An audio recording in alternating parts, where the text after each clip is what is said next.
it is extraordinary in his desperation for prominence that Zac Goldsmith has said, if he heard real commitment from Labour to protect and restore the natural world, and to cement net zero, I'd be very tempted to throw my weight behind that party and support them in any way I could.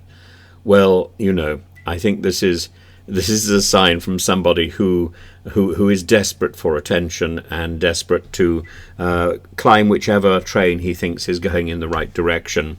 This is not the stuff from a serious politician. And yes, I understand entirely why people might not have faith in the Conservative Party, because it's ruled by thugs who really belong in the sewer. And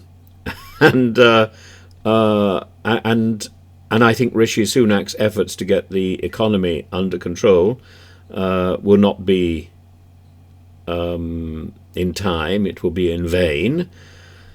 And any wise person will recognise that the Conservative Party has come to the end of the track. But I don't think I don't think it's right to be boarding the train that's going in the other direction. And Keir Starmer doesn't seem to me to be a person who knows necessarily what he wants. He's defining himself by negatives, and I don't think that's a good position to be in. He's defining himself by what he doesn't want rather than by what he does want. And from that point of view, I think there's a lot to be said for Jeremy Corbyn and his brother, and not very much to be said for Keir Starmer.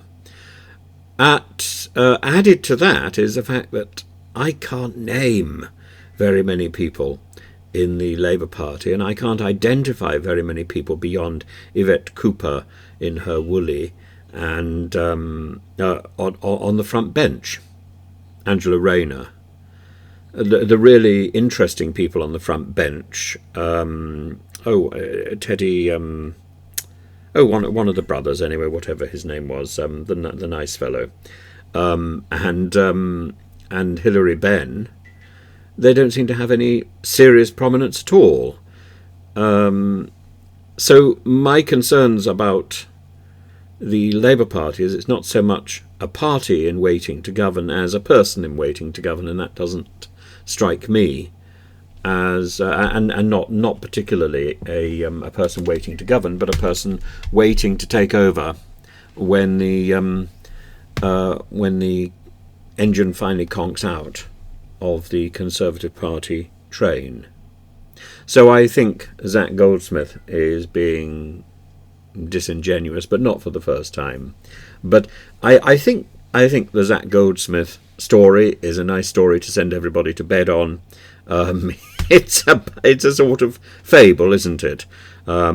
Zac Goldsmith. Zac Goldsmith. What is he? He's the gold digger rather than the little boy who's sticking his finger in the dyke and rescuing the country. No, he's digging for a job. He's digging for a job, and he doesn't care who gets hurt in the process, I'm afraid. Poor Zac Goldsmith.